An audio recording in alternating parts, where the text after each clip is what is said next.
when did you know it was going to shit? I was 3 days away from being able to meet payroll.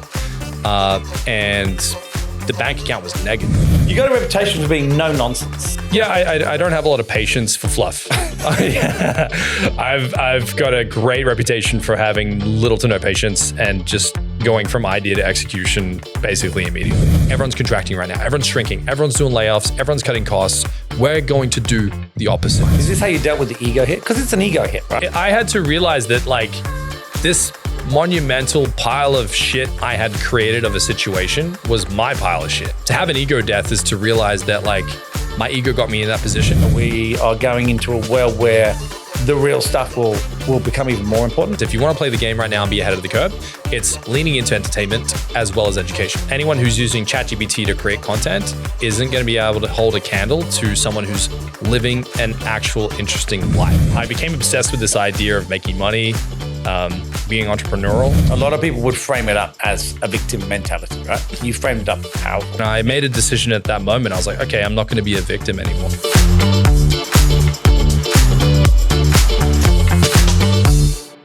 Dain, welcome. I'm excited to be here, man. Always good to hang out with you. So last time I saw you was when I was on your podcast. I think that was the last time I saw you. Yeah, that was, I want to say 5 months ago. It's just been a while. Was it? I think so. It might have been. You know what? I am still, and you can ask all the crew later, obsessing about your chairs. You remember how I was obsessed with your chair? And I've been trying to find, we're building a new set for GiveItANudge, which I wanted to do before you came on, but we ran out of time, had too much going on. But, yeah. And I'm now, I can't find anything like your chairs that are We can send you the link. No, I don't want the same ones. I want a copy. Yeah. But I want something like it. Well, I'm getting them made.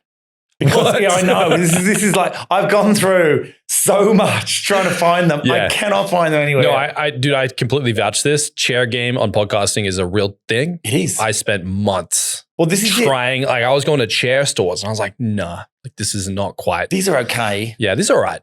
But 5 months I've been looking. So because that was when I came to your podcast, and eventually I've gone, nah, I'm going to get it made. Yeah. And now they've sent me like 25 designs and I'm like, oh my God, I can't decide which one. Show me. So, there's a store in Adelaide that makes them. And we're going down to Adelaide next month because I'm speaking down there and the guys are filming a festival and I'm going to go into this place and try all that. So ridiculous. You got to make content about this. We'll film it. I would watch it. I think chair game is a real problem on podcasts and I'm obsessed with the idea of you trying to find the perfect chair. Yeah. Anyway, for our audience, I'm sure most of them know who you are, but just in case they don't, give us your little elevator intro. Yeah. So I'm a guy who runs an agency and I got into this position without any degrees. I never went to college, never went to university, dropped out of high school, completely self-taught. Decided one day I was inspired and wanted to start an agency. I was inspired by a conversation I briefly had with Gary Vee, and the next day decided to go online, start making content and find clients. Now who we are, we're growing strong, rivals almost 40 people, and we build brands around the world. So during the day, most of my time is spent as CEO of Rival, and I dip in and out of brand strategy with our team. And now I'm spending a bit more time on media and media production, as well as building a community to help entrepreneurs build personal brands. Yep. Yeah. Good. Yeah. Nice. Yeah. Nailed it. Nailed it. Got Short that and down concise. We've also I've been working on that. You got a reputation for being no nonsense. Yeah, I don't have a lot of patience for fluff. I've got a great reputation for having little to no patience and just going from idea to execution basically immediately. Yeah. Yeah. Which I very much align with and appreciate. Yeah. Which I think is why we spoke for nearly 4 hours last time I saw you. But today I'm going to go through a little bit about you, but also what you're doing, where you're coming from. But we're going to frame you up a little bit, to make sure people understand your background. Because even though you summarized it, you don't like any nonsense. So I'm not going to do any nonsense today with our questions. We can get right in there. Yeah, let's go. Now, you are publicly known as coming from a foster home and that you feel that built resilience for you, right? Big time. So I'm fascinated by that in terms of, obviously everyone can understand how being in a foster home gives you resilience. But talk to me about the other side and the traits that come out of that. Like for me, I look at that and go, okay, you just said you have no patience and you like to go from idea to execution. Do you think coming from that kind of environment where you have no control has given you a sense of wanting to be a control freak? And most founders are anyway for some reason, but do you think that's where it comes from? I would say absolutely. I think, one thing that inspired me was when Tony Robbins talked about his relationship with his mother and how his curiosity to understand how his mother thought and operated and did the things that she did led him to be curious about how to go on this journey of self-discovery that he went on and became Tony Robbins. I think there was an unlock I had around the age of 19 where I realized how powerful my childhood was. And for background, growing up, my mother was addicted to alcohol, and she would take not like hard drugs, but she would take morphine and things like that to kind of numb the pain. Plus, alcohol basically puts you into a catatonic state. Yep. So as a kid, I just grew up with a mother who was not really present, who was in and out of consciousness, in and out of drama, and in and out of a lot of situations. So I was in and out of foster care. So when she would go on a bender and not be in a good place, I'd end up in family or foster care. Yep. Then I go back and forth. And I think as a young kid, constantly not feeling safe, constantly not knowing what the people around me were going to do, how they behave, how they would act, I just became acutely aware of how to read a room quickly. And I became ultra resourceful and very introspective and almost imaginative to kind of deal with the pain I was dealing with. I would imagine things. I would play stories in my head. Yeah. I would create things in my mind. I would sketch, I'd draw, I'd do art. I would do a lot of escapism, but I just became a really resourceful kid. And then about the age of 6, I learned by seeing other kids knock on our door and say, "Can I wash your car for $1?" And then I saw them get the money and then go buy Mars bars. I was like, I can do that. So then immediately, like within, I'm talking about hours, I was out in the neighborhood knocking on doors, asking for $1 to wash a car. And I became obsessed with this idea of making money, being entrepreneurial. And I think where it got really bad was when I got addicted to Pokémon cards when I was 7. That's another story. But like, I remember you told me that. I forgot about that. Yeah. So quick story was, I was 7 years old. My mother bought me a pack of Pokémon cards, but we lived in a trailer park. And trailer parks are like full of interesting people. Let's just say that. And I remember, I think it was like you get 7 cards in a pack. And I remember opening it up and I had like a bunch of crappy cards. So I decided I'd walk around the caravan park and just say to kids like, "Hey dude, do you have Pokemon cards?" They'd say, "Yeah." I'd say, "What do you got? Show me." And they'd show me their cards. Yep. And then I would try to negotiate. "I'll give you 3 Earth cards for that Pikachu because 3 cards are better than 1. And they give me the Pikachu. And I just kept doing that. Right. And I remember it was like 3 a.m. one night and an aggressive knock on the front door and someone opened it and was yelling at my stepfather and was abusing him that I'd ripped off his son who was 4 and his Pokemon cards. He came out at 3 a.m. Yeah. Talk about a 7 and a 4-year-old's dispute. Yeah. There's something wrong there. We had a 7-year-old and a 4-year-old dispute at 3 a.m. in a caravan park. This is my childhood, dude. So like tons of resilience and also the ability to negotiate, and figure things out. So I just always had in the back of my head, like, how do I get ahead? How do I trade? How do I negotiate? How do I get things? Because things weren't given to me, so I had to go get them. Interesting. Yeah. You said something really interesting at the beginning. I think you said at 19, you realized how powerful your childhood was. Yeah. A lot of people would not see it that way. A lot of people would frame it up as a victim mentality, right? You framed it up as powerful. What do you think makes you look at the world that way? Do you think it was the ability that you learned how to fight your way through that made you view things that way? Because it's unusual for someone to come out of that environment. There's a lot of people, unfortunately, who have that environment who do not come out of that thinking, wow, what a powerful childhood that was. They don't think that at all. Yeah. So what do you think what caused that?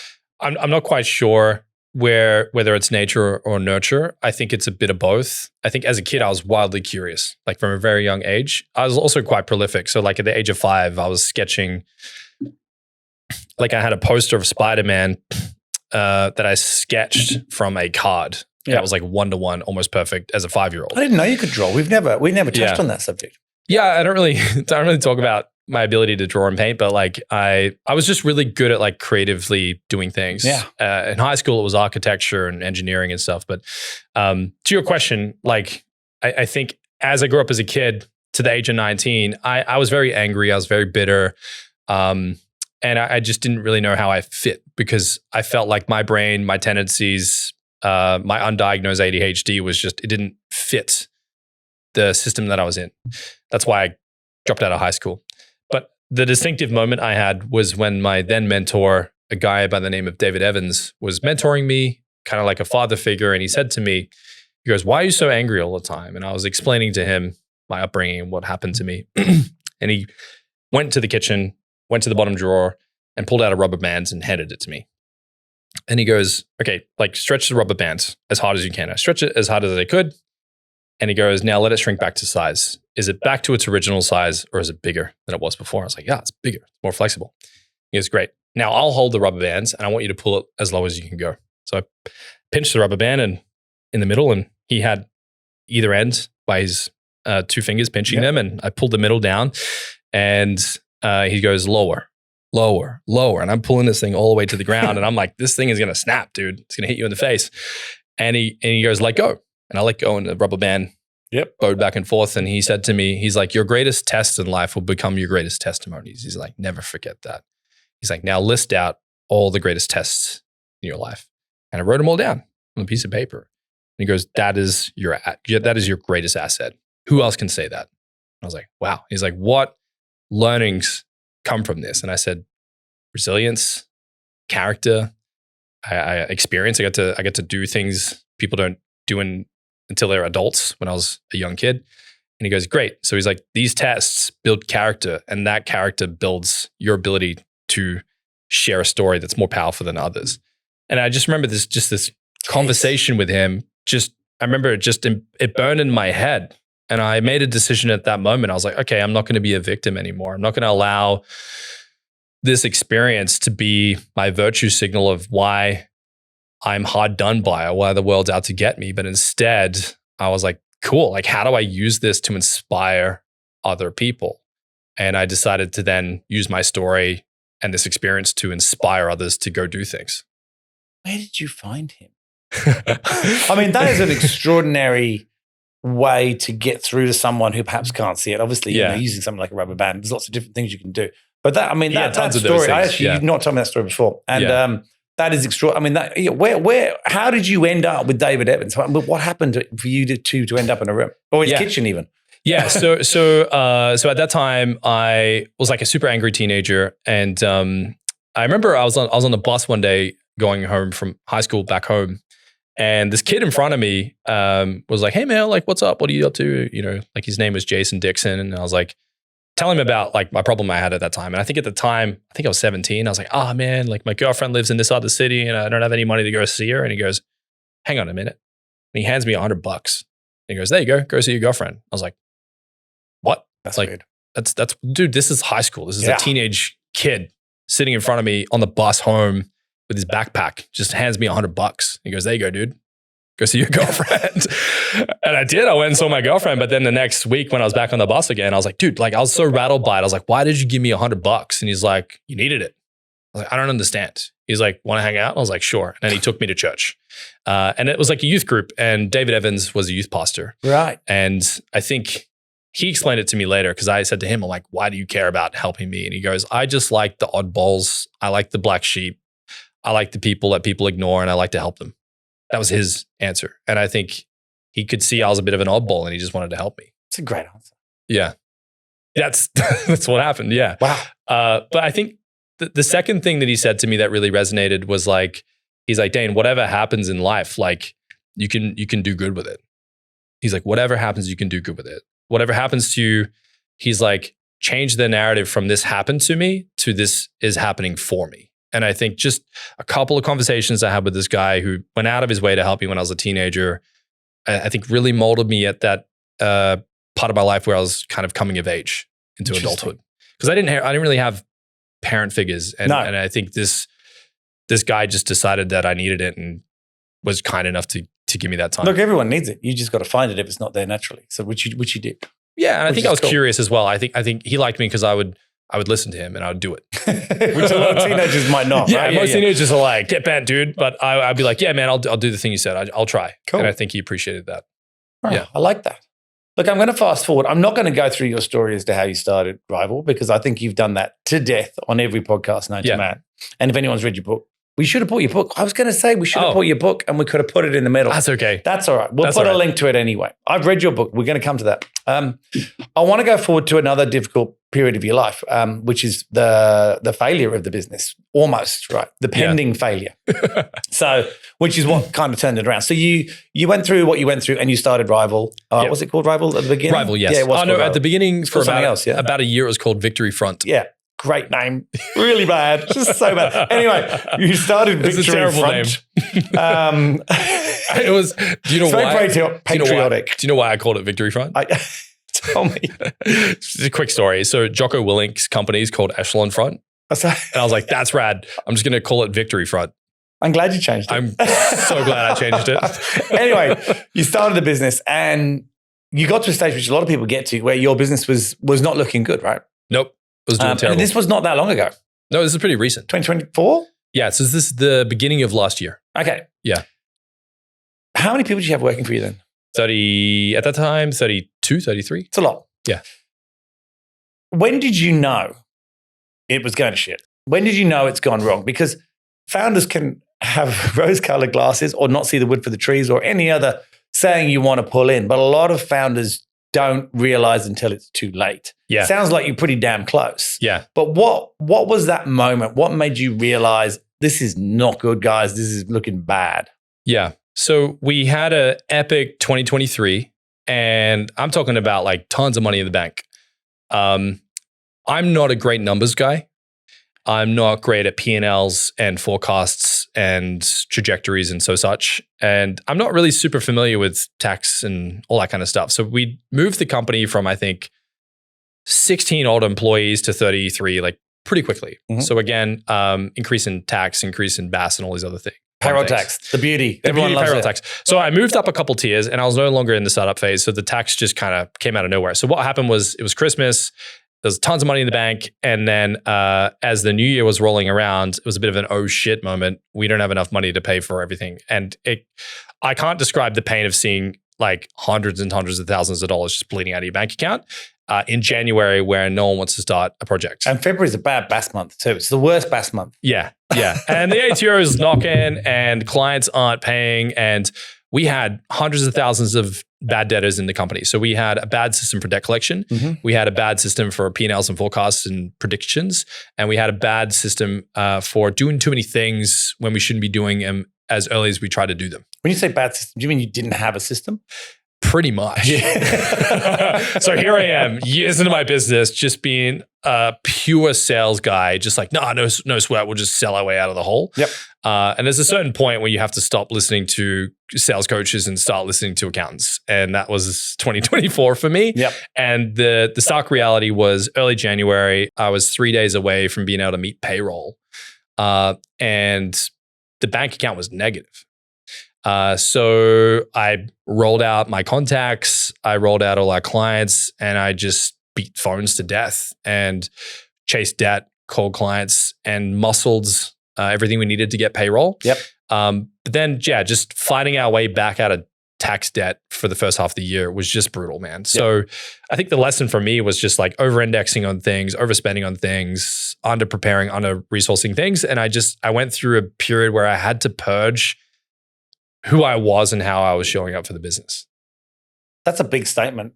So I know you didn't let anyone off. I know you made no layoffs, kept everyone on, right? We refused to lay off people. I remember we refused to cut costs, and we were just like, we're going to restructure as we solve the problem. Was that more out of strategy for when you recovered, or was it just your morals that made you make that decision? Because that's a big call to make, because, you kind of go, do I suffer a few for the many? There's all these things that go through your head, right? When you're in these situations. And any founder who's run a business has been in this exact scenario you've been in, right? Where they're wondering how they're going to make payroll. Yeah. There's no one who hasn't. I think what I've learned, and you and I know this, what I've learned about moving through business circles is not many people talk about this. No. But everyone's had this moment. Everyone's had this moment. We talked about it when I came on your podcast as well. And so I'm intrigued to know, but you were asking me the question, so now it's my chance to ask you. But was it a morality? Was it just your morals? I don't want to do that. That's not the kind of guy I am. Or was it, I'm going to push through this? Because I know that you're quoted as saying you sold your way out of the debt kind of to some degree. Yeah. Was it strategically like, I like all these people, I'm going to need them when I come out the other side?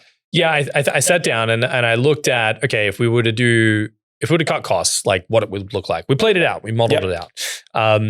I just didn't feel good about it. I would say it's part gut, part morals, because my gut was like, nah, this doesn't feel good. The team's great.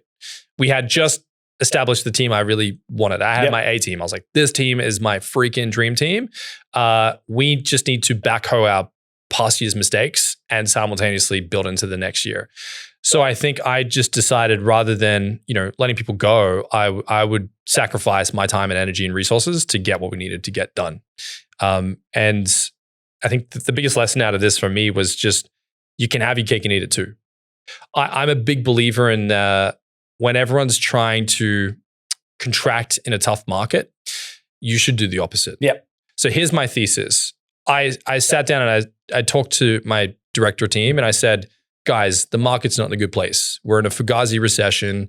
Everyone's saying it's the market. Everyone's saying it's politics. Everyone's saying it's the tariffs. It's this, it's that. People just, honestly, man, stopped spending money. They did. I remember. In 2024. And we're not a retainer-based business. We're a project-based business, which is ludicrous. And I said to my team, everyone's contracting right now. Everyone's shrinking. Everyone's doing layoffs. Everyone's cutting costs. We're going to do the opposite. We're going to spend more, post more, make more, produce more, do more free projects, do more referral campaigns. We're just going to hit everything. And my thesis was, if we did that, when the market bounced back, I'd retain the space I'd gained off the competition. And we did. I'd agree with that. Thank God. Yeah. Our competitors shrunk and we expanded, and now the market's bounced back and we've got the clients now. So tell me, when you're doing that, and this is a personal question, when you're doing that and you're in your office, you have your persona that you put on, you're fighting, what about when you get to bed and you lie down and your partner's asleep, hopefully one of your thousands of children, congratulations, by the way, on the birth of your third child 9 weeks ago, but your children are asleep, finally, your wife is asleep. Have you got a dog? I do have a dog. Dog's asleep. Everyone's asleep. Yeah. And you climb into bed and for whatever reason, some nights you fall asleep easily, other nights you just don't. And I know you would have had those. What's going through your head when you're in that fight or flight mode? I've never actually asked anyone this question, and I've had many a night like this. I'm just intrigued to know what is going through your head.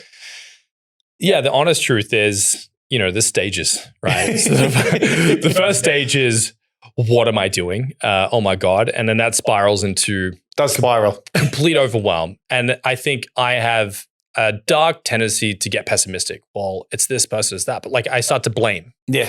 And I try to catch that early because I think it's your natural biology to project blame, to go through different stages. Your brain's wired that way. It's wired that way. I think we as humans, try to avoid using our brain. So I had someone on our pod recently was sharing with us that your brain is 2% of your body weight, but 20% of the energy you consume. I did not know that. And she was explaining that our brains are programmed to protect us. So I think what happens is your brain goes, this situation bad, pin blame, project story. And I think it's a couple of things. I think it's pride. Pride rears its head. I think posturing rears its head. How do we posture? How do we fake our way out of it? Pride. How do we, not deal with the fact that I created this situation? And I think those two things are really prolific and prominent in that situation. But then the next stage I've now trained myself into is okay, let's write it all down and I'll catalog it. Interesting. I'll get it out of my head. That's a good Even if idea. it's late, whatever, I'll type it out. I'll jot it on my phone. I think that if we keep it in our head, we're dead, as Tony Robbins says. So I try not to keep it in my head. I document it, I write it down, and then I read it out. And as you read it out, you start to realize, oh, I can do something about this.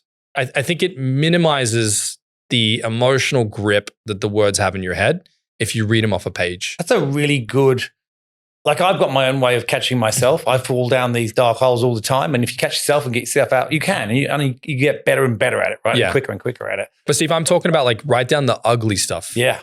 The disgusting, the narcissistic, the terrible, prideful, posturing, ugly stuff that's rolling through your head. Write it down as it sits in your mind. Is this how you dealt with the ego hit? Because it's an ego hit, right? It's a massive ego hit.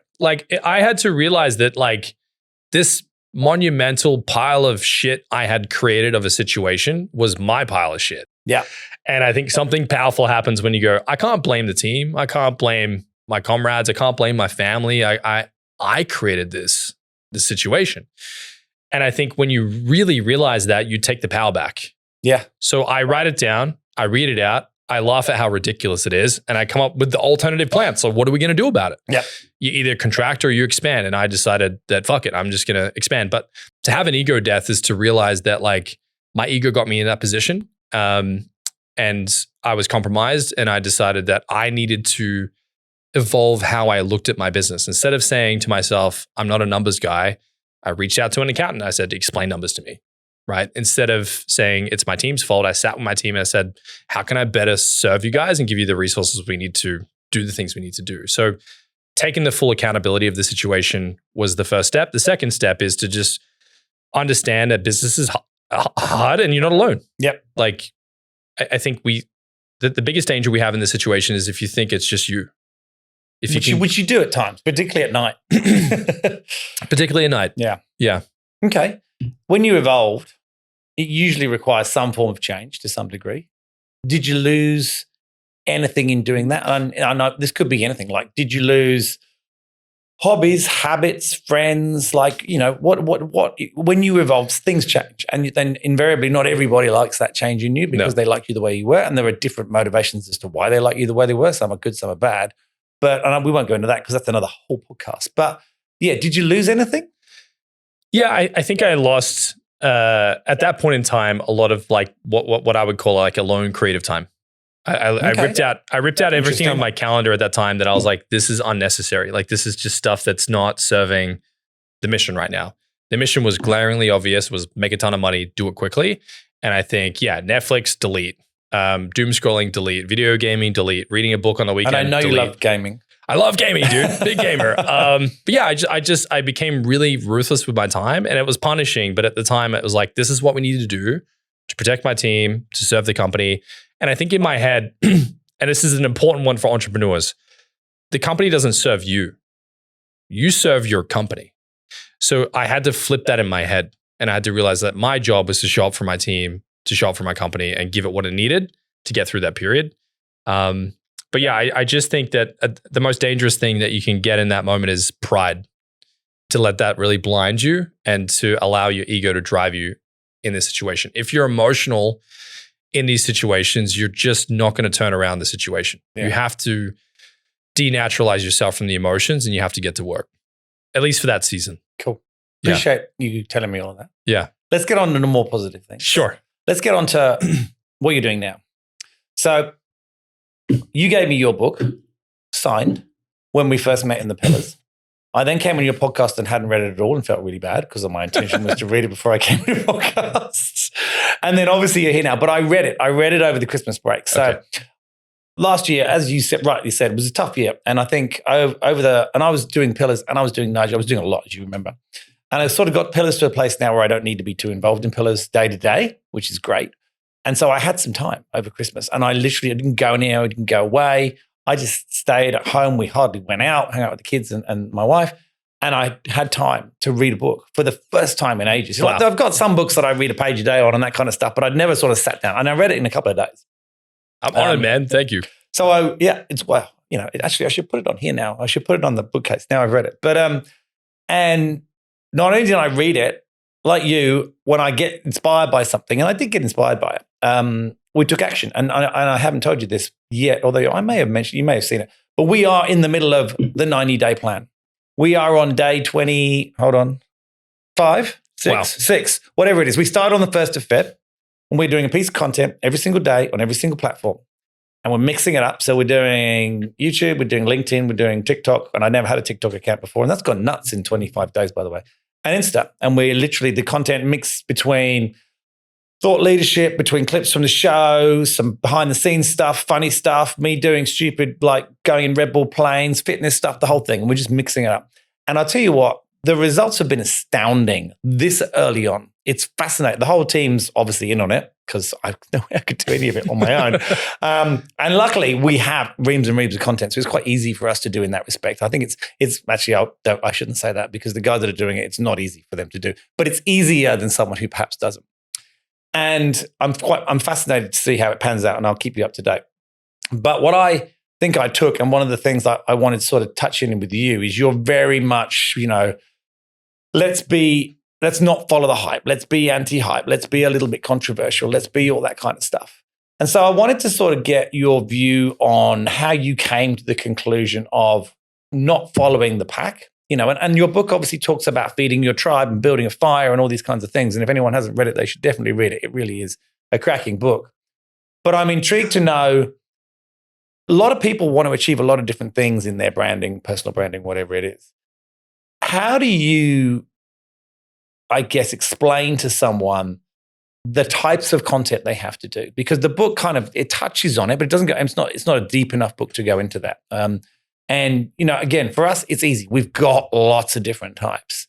But if you're not, and you're just an all entrepreneur and you haven't done a lot of content and you want to go down that route of 90-day plans, just give me some of your thoughts on, where do you start in terms of, you don't want to have the same piece of content going out all the time. So how do you get that variety? How do you start? Because 90 days is actually a really friggin' long time.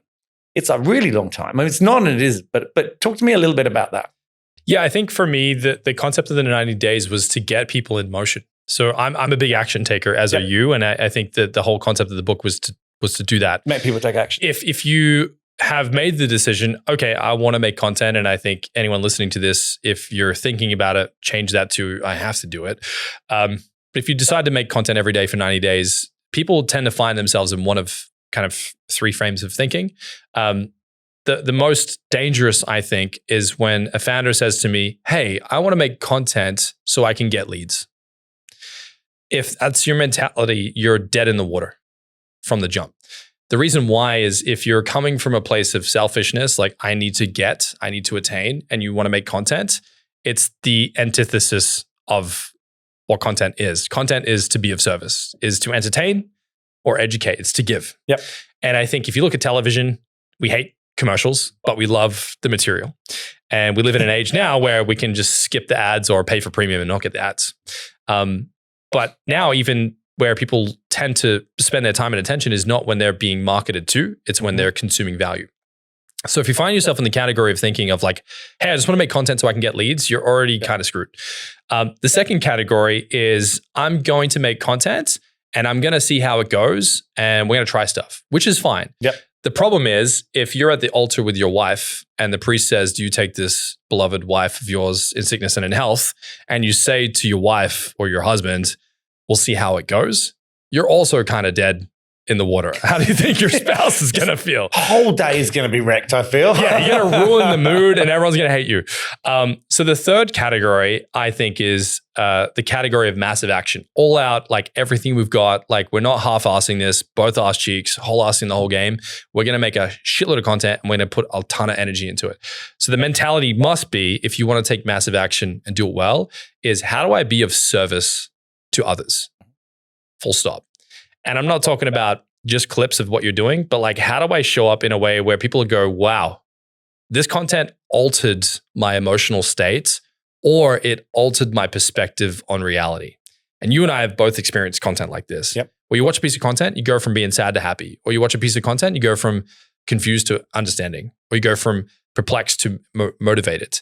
So 2 examples. One is you might watch a comedian crack a joke, you're in a bad mood, now you feel good. Yep. 2 is maybe you're confused about what marketing is. Simon Sinek says marketing's not about what it is, it's about why you do it. And then you're like, I never thought about it that way. So content should trigger an alternative state from what the viewer is currently in. If they're bored, now they're entertained. If they're unhappy, now they're happy. If they're confused, now they've got clarity. So what does that? Well, it's not waffly conversational content. It's content that has an intentional outcome. Let's use comedy as a reference. You love comedy. I do. Okay. So what do comedians do? They make observations and they have experiences. Then they turn that into a setup, a premise, and a punchline.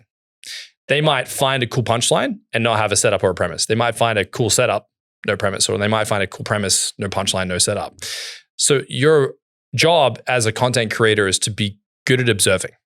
So what do comedians do? They try to find things that are funny. What do content creators do, or should they do? Find things that are interesting, that light them up, real experiences and real things that matter.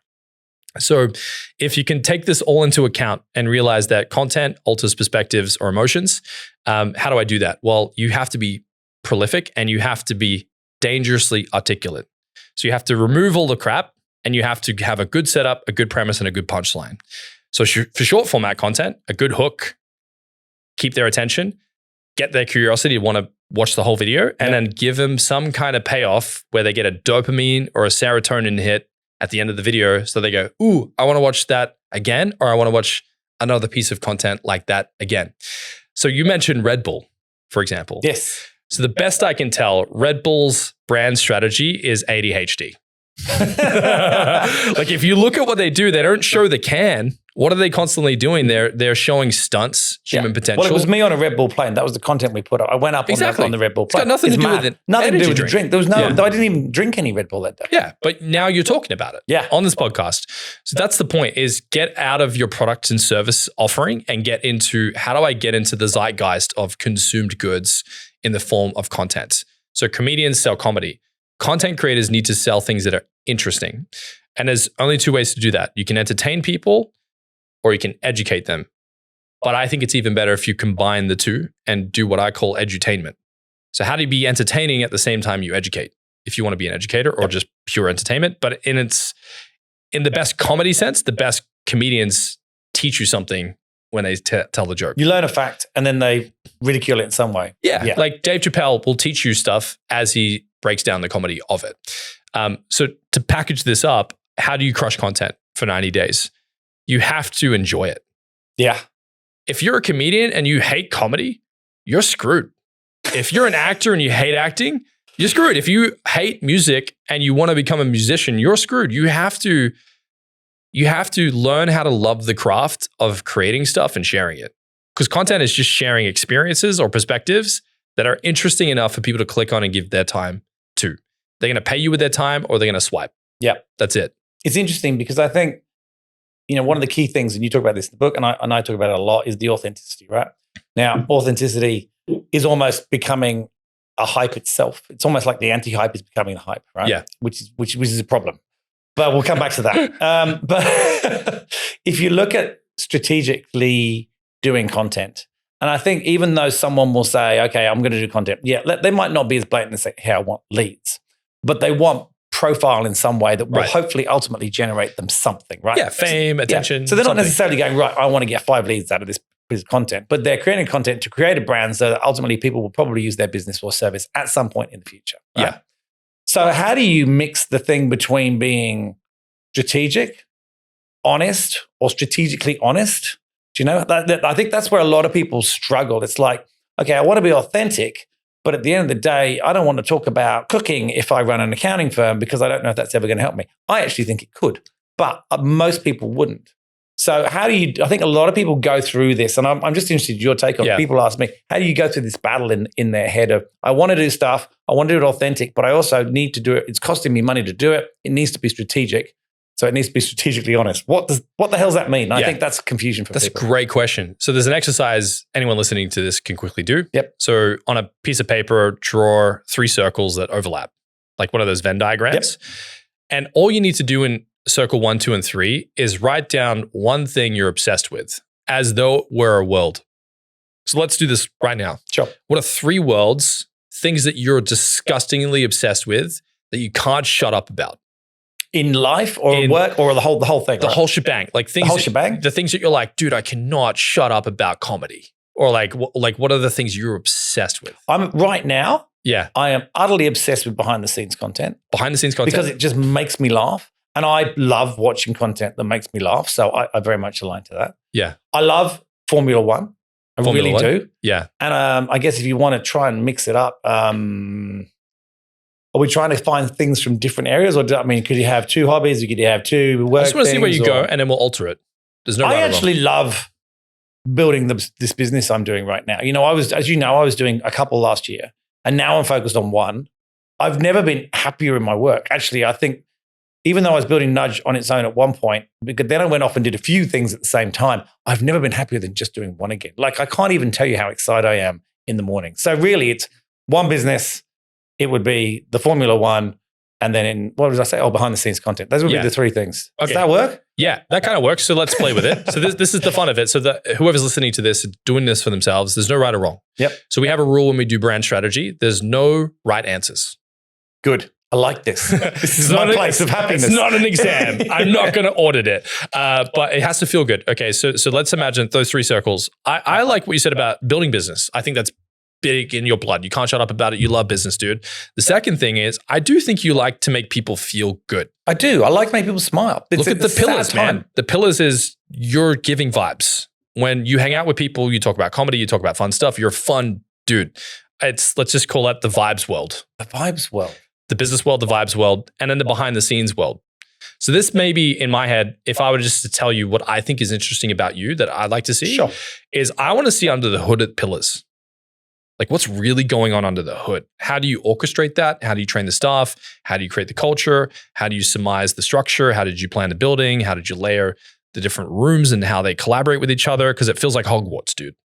But I want to know, I know you're secretive about this, but I'm like, how the fuck? Well, it's a members club. It's supposed to be just for the members. I know, right? But if you were to make content I'd click on that.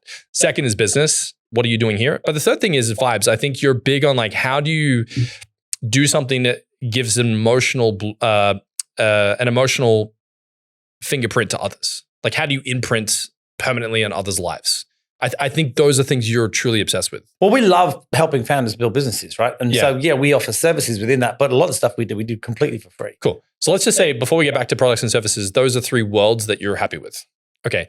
Now, where these worlds overlap, so let's say the world of vibes and the world of business, when those 2 worlds collide, what happens in the middle? So much fun. Explain to me the weird shit that happens between those 2 things. Good vibes plus good business. Well, great things happen generally. So when you say explain, like it's day to day, or I mean, usually we'll end up doing some of our best work, which will end up everyone having fun, which will end up them growing their businesses, which ends up us growing our businesses. It becomes a flywheel, essentially. Yeah. So then think about behind the scenes plus vibes. Behind the scenes plus vibes. It's just absolute pandemonium. It's the most ridiculous place to work. Cool. Okay, great. What about, what was the other one? Behind the scenes plus business. What happens when those 2 worlds collide? Well, that's part of what we do. Yeah. So we are, you got someone else filming you today, sitting over there in the corner. I can see him in the corner of my eye. My guy there he is. We started just filming more stuff because the things that just happen, you can't film behind the scenes. The cameras just have to be there at the time, right? And you get tiny amounts of content out of massive, massive amounts of volume of filming. So we've just started filming a lot more shit because the funny stuff happens.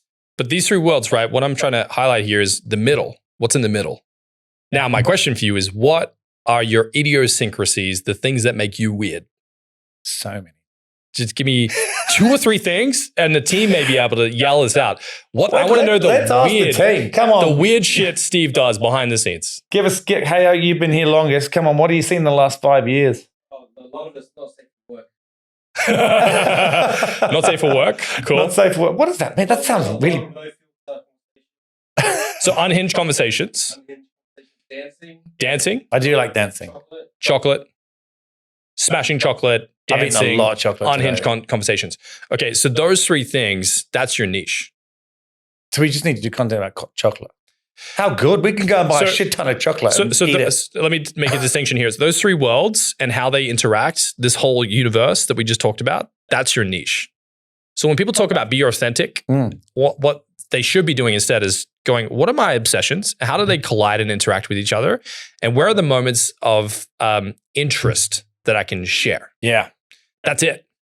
That's all content is. It's like, how do I collide worlds that I'm truly living? Because what happens is if you're not showcasing content of stuff you're living, it's not interesting. Yeah, if it's produced. So if it's produced, it feels filtered, it feels fake, it feels bland.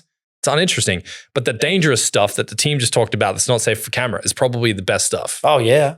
We've got hours of it as well. We don't know what to do with it. Yeah. But I think it's like trying to find a way to share that in a way that's either entertaining or intrinsically educational to others. We're going to have a behind the scenes week. Yeah. So one of those weeks in 90 days is coming up will be just a whole week YouTube of just show once a week. It'll be during our 90-day period. Yeah. There'll be a 7-day period where every single day it's just behind the scenes stuff. Okay. Just to really hammer it home, because I feel like if we just have a week of making everybody laugh, then we can throw some other stuff in next week and they'll probably resonate and listen to it more because we've hooked them with the BTS stuff. Now, the second stage of this, now that you have these worlds, is a simple process. How do we turn that into infinite content? So all you need to do is ask a question from the audience's perspective about those worlds. And they need to be dumb questions. So how did you build the pillars? Why does it exist? Where did you start? What were the biggest lessons? Why was it painful? You start with the questions that the audience might ask. Then you just go through those list of questions and go, which ones do I have interesting answers for? And then we go film that stuff. And I think that's kind of the magic of it. And it has to be stuff that lights you up that you want to go film. And I think everyone should have a list of 50 videos they want to film. Yeah. Okay. I like this. Yeah. We did 5 things I can't live without the other day. And I got so much abuse from everybody I know about some of my answers in there. But I was so excited about filming it. I felt very uncomfortable filming it, which made me feel very good because, as we know, that's where the interesting stuff comes from. But yeah, interesting. Well, that's great. That's good. All right. I want to touch on, we're still on content. AI, right? Yeah. I'm not a massive fan of using AI. I think that we are going into a world where the real stuff will become even more important. And I know you agree with me. The one thing I do think about this, obviously you've got shows like Maths, which are very produced, and you've got influencers, which are very constructed, and then you've got podcasts, which are very genuine. And that's why podcasts are exploding. My concern is, you can tell the stuff which AI is doing still. But in 3 years, when AI is as good or if not better than what you're doing authentically, have you got any? I just want to know your thoughts on this, because I'm like, right now I think it's really important, and I think people want it just like they want real writing and they don't want AI written things. When that gets to a point where it does it better than us, which it could well do, what do we do? Have you thought about this? In the context of content? Yeah. Okay, so I think there's a couple hard truths. So infinite access to all the knowledge of the world is becoming exponentially easier to access. Mm-hmm. So what used to be gate kept by great speakers in courses, programs, seminars, webinars, etc., you can get it. And you can even use ChatGPT to get access to their courses and crawl the web, even though you didn't pay for it. FYI. Yep. So if that's the case, then what are we left with? We're left with real experiences, true events, and true stories that others have lived, and entertainment. Because ChatGPT is great on the educational front, but you still need human interaction, I believe, to create the highest sense of entertainment. To hit all your senses. Now, people are using AI to make films and stuff like that, which is a different story. But I think if you want to play the game right now and be ahead of the curve, it's leaning into entertainment as well as education. Don't just be a one-trick pony that teaches how to do things. Be wildly entertaining and have charisma and have character and have a story to tell that's stemmed from real experience. And the reason why is anyone who's using ChatGPT to create content isn't going to be able to hold a candle to someone who's living an actual interesting life. No.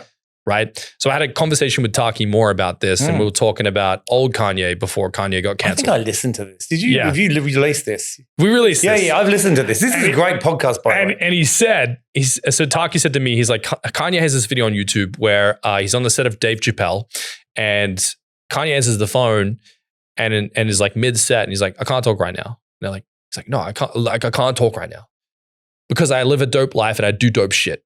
Hung up the phone. And he's on the set of Dave Chappelle, and the message is clear. Why is he so prolifically interesting, or has been at that point, is because he was living an interesting life.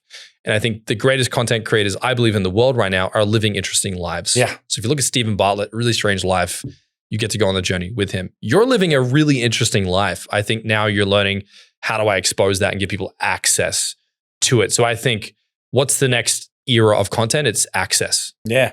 How can you give people not just access to hear you yap, but how can you give them access to experience what you're experiencing by proxy? So when you watch Maths, you're experiencing a relationship you're not in. I have not watched it. I don't watch it, by the way, but I had a friend that went on the show, Jesse Burford. Oh, did you? Yeah, I know Jesse. He was made a villain on one of the seasons. That's what you want to be. You want to be a villain. He was a villain that gained retribution and was a hero. Oh, even better. Yeah. That's so like the perfect role. He was the ick guy. He was like, I have a list of icks. I don't know if you remember that. But anyways, so let's take Maths. Everyone understands the format. It's like you're basically living relationships by proxy that aren't yours, and you're feeling the emotions that the people on the show are feeling. Yeah. So when I watch Stephen Bartlett in a tight situation on his show, I feel it. It's why we watch Game of Thrones. It's why we watch comedy. We feel things as humans. So your job is, a content creator, is to orchestrate feelings. Yeah. Make people feel something. Make people feel something. Don't promote shit. Don't try to sell shit. Don't try to flex your shit. Help them experience what you're experiencing. Yeah. All right, back to you. Yes. So Yes. So the world has suddenly picked up on Steve Jobs' signal and noise thing, right? It's everywhere. All of a sudden, everyone's talking about it, right? Mr. Wonderful. Driving me nuts. But I'm going to use that as an easy way for people to understand what I wanted to ask you, which is, what's your signal? Your business does a lot of things. You do a lot of things. For you, there's a lot of noise around you, and there's your team technically creating noise. You create. We all have it, right? We all have both. But for you, what's your signal? What's the thing you love to really zone in on out of all the stuff that you and Rival and Agency Podcast and all that does? This is going to sound cliche. I think the greatest signal for me is this going to tremendously move the needle on how someone does something? I'll break this down. So when we're working with our clients, I don't want to just give them a PDF brand guide. I ask the question to my team, how do we actually build a brand strategy that this founder can actually fucking deploy? Yeah. Because every founder is different. Some of them are great with creative, some of them suck. So I think our biggest signal as a company is like, what's actually going to work? And what's the shortest pathway from current problem to actual momentum or actual motion for the client? And the same thing happens with content. The only content we want to create is stuff that actually is going to get people to do something. Yeah. And I think for me, that's one of the signals. Two, I think as an entrepreneur, I've learned this too late, is to bring your passion into the game. And what I mean by this is I think the greatest signal I've learned to prioritize is, where is my passion? Where am I truly weaponized as an entrepreneur? And where am I sucked dry for energy? Yeah. And I need to delegate the vampires, and I need to lean into the things that light me up. Yeah. And build the business around me that allows me to push into that. That's been tremendously helpful for me. And if there were one last thing, I think it's thinking beyond the current season. Yep. So I'm always simultaneously thinking about 3 years ahead. I'm building my business in the current day, but I think so many entrepreneurs spend too much time in the current, and they're not thinking about enough signal of like, what is going to compound now in 3 years from now, which is really hard to do. But if you do it long enough, you start to get a sense of the things that can compound in the right direction after about 3 years. Yeah, look, I think it's impossible to do, but I think if you're doing it, it's changing all the time. At least you're thinking, right? I mean, but you're never going to know what's happening in 3 years. The world's tech's changing too fast. You're constantly hitting the puck. But if you're constantly doing it, then you're constantly thinking, and obviously that changes. Cool. Yeah. Now, everyone measures everything, right? Everyone measures everything these days, and we need to measure, and I think that's really important. But there are some things that we measure that we don't talk about. What do you measure in your head secretly that you kind of subconsciously don't even talk about? Oh. Because there are things, we all have them, right? That's a great question. I came up with that question today. It just came to me strangely. What do I measure secretly in my head? What do you measure secretly in your head? Because I was thinking about something. I was thinking I'd never going to tell anyone about that. I'm not going to tell you what I was talking about. But and it can be personal, or it can be business. And it's my curly question towards the end, and then we're going to have a quick chat about your book and finish up. But so you can think about it for a little bit, and we can talk about your book and come back, or you can just hit me with it. I'm good. I think people have picked up on this and they've asked me questions about it. Okay, so confession. Yeah. My EA, Jess Stevenson, who's a legend, she said to me a couple weeks ago, she said, "You're too generous." And I was like, "Yeah, I know." And she's like, "I don't understand why you give so much time, so much energy and empathy to people that don't deserve it." And I was like, "Okay." And this frustrated not just her, but a lot of people in my team. And I was like, "Let me get back to you." I think what I'm measuring in my head is someone's potential that they can't see at all times. I can't turn it off. So whether it's Felix here right now is sitting in the room, or these two gentlemen on your team, or yourself, like my brain is constantly like, what is this person doing that they're not aware of yet that I can help them with? This is like a constant program, like Trojan horse software I'm playing in the back of my head at all times. I don't know where it quite comes from, but I have a deep need to find things that are of service to them, to move them towards their potential. And in many cases, it's uncomfortable. What are the things I'm noticing about someone that they need to change? And I think that this is what's given me a ability to have extreme quick empathy with people Yep. is to see what's holding them back and what they need to do to unblock it. I don't quite understand where it comes from, but that's what I'm constantly measuring in my head is like, what's this person's potential? Oh my God, they're capable of so much more and they don't realize it. It's almost like one of those psychics. You can hear all the voices in their head. So tell me, what do you do with that? Because obviously you can't just tell everyone because some people don't want to hear it. They don't want to hear it, man. Some people, in fact, most people I would imagine don't want to hear it. Some would love. Yeah. But how do you know? And what do you do with that? Do you store it away and wait for the moment when perhaps you can dispose this wisdom on them, or do you just let it go out the window? Or otherwise your head's going to be full of this. Yeah. So this is going to sound sus, but I call it sneaky love. Do you send them an anonymous letter? No. So sneaky love is my weird way of like framing like what is it, right? So like if I notice someone on my team like is really struggling with something and they're too proud or too defensive or too postured to deal with critical feedback on it, I'll find a back door, so to speak, on like how to inspire them to start moving in the right direction. This is my secret thing I get kicks on. It's like, how do I subversively, secretively get this person to start getting emotion in the direction they need to get? You know, this isn't a secret anymore, by the way, because you just... I know, I've just shared it. Now the whole team knows. But I think that the sneaky love is like, how do you support your team without them knowing it? Yeah, okay. I think the game of inspiring people without them knowing what's going on is the most fun thing ever. And you'll notice that Tony Robbins does this a lot. He's having 4 or 5 conversations at the same time. A great place where you can see this, like you can see this live time, is the interview that Alex Hormozi did with Tony Robbins. Tony Robbins is very meticulously, completely destroying Alex Hormozi's barriers without him fully realizing what was happening live time. So if you just watch that episode of that interview. I have listened. It was a while ago. Maybe a month ago? Yeah. I think this may be the second interview, but there's a moment where Alex Hormozi is very much known for being a workaholic, like do or die, whatever it takes, discipline, eat shit, like make it happen, doesn't matter how you feel. And in about a 14-minute opening conversation, Tony Robbins completely flipped that and 180'd that without really saying that much, because he knows how to speak to the subconscious minds while having a conscious conversation. So this is getting a little deep, a little prolific, but I think I'll give you an example. So if someone says to me, Dain, I hate reading. I hate books. Yep. I would say, that's interesting. When was the first moment you felt that? And then they're like, yeah, back when I was in like 12th grade, like my teacher said to me, you suck at reading. Like you're going to go to detention. I'm like, that's interesting. Is that when you quit reading? And they're like, yeah. I'm like, that's interesting. Hey, I got a really cool audiobook. Could you do me a favor and just listen to the first hour of it? Sure. And then I send it to them and then I follow up and then they do it.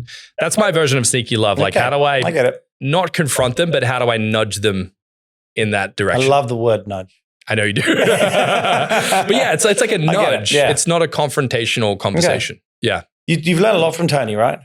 Yes. I had his tapes growing up. Yeah, I know. I've heard that before. Did you listen to him on Stephen Bartlett the other day? That's an interesting episode. I've not seen that one yet. You need to. It's a cracker. I listened to it twice. I never listen to things twice. Yeah. But it's like 2 people that I listen to a lot, and I was like, they're talking together. I'm so excited. Yeah, you should listen to it. It's fascinating. There's one more example I have of Tony that might be better than the last one. Tell me. If it's helpful. Absolutely. Okay, so there's a there's a documentary of Tony Robbins on Netflix. I'm Not Your Guru? That one? I'm Not Your Guru. Yeah. There's a moment where this guy is looking down at the ground and he's talking about how he wants to self-delete. Yep, I remember that. And what does Tony say? If you remember. I do not remember. I just remember that part of it. I watched that like 6-7 years ago. So this is an example of nudging someone subconsciously. So the guy's explaining to Tony, he's like, hey man, like I really am having bad thoughts. He's looking down, he's glum, his shoulders are slumped over like this, and he's staring at the ground. And Tony Robbins doesn't go with him on that cliff dive of a conversation. Tony Robbins changes the conversation in a second. He goes, holy fuck, your shoes are red, dude. And the guy immediately lifted his head, arched back, spread his arms, and laughed. And this is an example of a nudge of Tony speaking to the unconscious minds by doing what he calls a pattern interrupt, which is to interrupt someone's negative train of thought and to snap them back up into a different emotional state. That's a much better example. That's a much better example. So you can see that live time quickly. And I think I might rewatch that actually. Yeah, well, what's happening is a lot of people like ridicule the documentary, but they don't see the years of preparation that Tony's spent into speaking to the subconscious human brain with tricks, tactics, and methods to get someone to snap out of their state. But also, there's a lot of BTS stuff in that. Like that shows you that's the interesting part I found. Was just sort of seeing those shows as something else, right? They really are. I mean, the production that goes into that. It's crazy. That's just insane. Yeah. I love the little trampoline. I remember that. All right. Let's finish up with the book. Yeah. So, selling out, I hear. Yep. I'm glad you gave me a copy. You're welcome. But so I'm interested to know what made you write it. Like, did you write it because you wanted, and this is an interesting question considering, and I think I know the answer, but I'm going to ask it anyway because I planned to ask it, so I'm just going to ask it. But did you plan to write the book to help drive the business forward, or were you compelled to write it because you wanted to get it out to more people? That's a great question. I think I was writing the book without realizing it for a long time. And here's what I mean. So I always had this notion in my mind that social media is like a public library. So if you look at Instagram, TikTok, LinkedIn, what is it? It's a public forum. It's a public library where you can go and search the stuff you want to consume. Yep. So if you imagine being in ancient Alexandria, the giant library they had back then, you'd walk down aisles and pick out scrolls. If you think about high school, you walk down the history aisle and pick out a history book. Instagram is, as an example, just a public library. So if you think about how people make content, they think about moments and bits. Yep. I think about pages and chapters. So when I'm making content on social media, I'm sharing a chapter for a month. Interesting. And each day is a page. So when it got to the point where we received an email from Wiley Publishing that said, hey, dude, we think you should write a book, I immediately dismissed it. I said to Cam on my team, I was like, I don't have time to write a book. Like maybe later we'll self-publish. He said to me, dude, it's Wiley and they want to publish and you should probably think twice. They do all the business books, right? Wiley, they do all the business books. They're the ones. Yeah. So they're based in New York. They're based in Australia. They're massive. So we agreed. We pitched them the concept. And the concept basically was how to build a brand, a personal brand in 90 days quickly. And all I did, I scrolled through my Instagram and I just found our greatest hits. I collected all the coolest pieces. Is that how you did it? That's how I did it. I found all the things that had the greatest impact on moving people in the right direction. So I used public proof in the public library to be like, what do you guys want to consume? The hardest thing was then turning it into a narrative-based book. So the story behind this was I was in a float pod stressing about the deadline coming up for finishing the book. And how long did you have? I'll be honest with you. So we had, I think, a year to write the book. Okay. When did you start? Month 9? Dude, if I'm being really honest, I wrote the whole book in like 3 weeks. Yeah, I had a feeling it was going to be something like that. So it was really tight. I hope Wiley doesn't see this, but it was really tight. And I sent like a draft chapter 1 through and I just kept pushing back the need to build the rest of the book. But what compelled me to write the book was like, oh, okay, I want to help people understand how they can get off their ass and get this shit moving quickly. Because everyone keeps saying that success takes time and da-da-da. I don't think so. I think you can get motion, momentum, compounded outcomes quickly. Yep. So I basically took my recipe of what works for me and what works for my clients and what popped off on my Instagram, cataloged it into 5 key problems that every personal brand has. Here's the 5 things. And everyone has the same 5 things. Whether you're a billionaire, whether you're a startup, whether you've never made money or you're rich and you went bankrupt, doesn't matter. The first one is I'm scared of judgment. People are going to judge me. What are my friends going to think? What are my colleagues going to think? My kids, my neighbor, my business mentor, my dog. Like what are people going to think of me making content? 2 is it worth the time? Am I going to get the outcome for the energy I put into it? 3 is it actually going to make money? And do I believe this is true? 4 is, who could possibly help me? I'm extremely overwhelmed and I don't know where to begin. And number 5 is like, well, it's so complicated. I can't even be bothered getting started. Those were the 5 things that were the roadblocks. And essentially the book is just an unlock about how to get over those 5 hurdles. Yep. Yeah. No, like I said, I mean, it inspired me to do something, which, I've got a lot going on. It has to be something that really hits me to do that. Yeah. What was the thing that like hit you that you felt? For me, yeah, I'm not a big reader of factual how-to books. I don't love them. I'm dyslexic, which I think we've talked about. I actually read your book. Like I didn't listen to it. I haven't read a book. I audiobook everything, right? So I read it because you gave it to me. I had your signature in. I felt like I should read it. Sat on the couch, sat outside, I sat on the beach, and I read it. I right? nudged you, bro. Yeah. You did. Yeah. And it was bright yellow. It just kept looking at me, right? So I read the actual book, and I think for me it was the storytelling, right? It was the campfire. It was all those. I'm not going to talk too much because I want people to read it, but it was all the analogies, how the campfire grows, how you get people, how you feed them, all that kind of stuff. I found that really easy to align with and really easy to consume into my brain, if that makes sense. So for me, it was a very readable book, as opposed to some that just go, you're on chapter 3 and you go, how many more pages of this chapter? I know if I'm looking halfway through a chapter and I'm looking to see how many pages to the end of the chapter, this is not a good book. Yeah. That's a great rule. That is. And when I get to a book like that, I usually just like, that's it. I'm not reading that book anymore. If I can't even get through one chapter without looking to see how long it is before the end of that, it's probably not grabbing. Yeah. So I hate not finishing books because that annoys me as well. But I think that's probably for me. I just found it very, very easy to consume. Man. So congratulations on it. It's going well. You're happy with it? Yeah, very happy with it. I think when it came out, it did okay, and then it did better, and now it's doing great. So like it's been a slow burn. It's been a hockey stick for well, that's good. I was chatting to Jeremy Cabral about it. Yeah. Jeremy from Finance. So Jeremy comes in here a lot. We do a lot of bits and bobs with him. We're doing all sorts of stuff with Jeremy. Love Jeremy. Me too. I've always loved Jeremy. And we were having a conversation about it the other day, and I was thinking I should tell you that because we just randomly started talking about your book.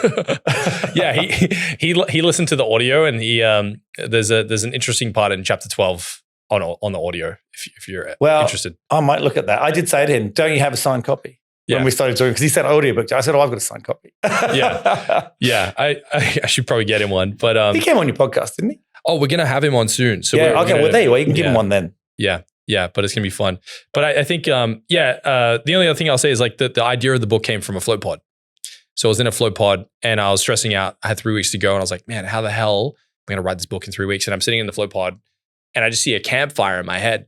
And then that's where it came from. I had the whole idea around like, hey, every empire starts as a campfire. The concept of the book is every big, great empire was once upon a time a couple dudes with some donkeys and a pit and a fire.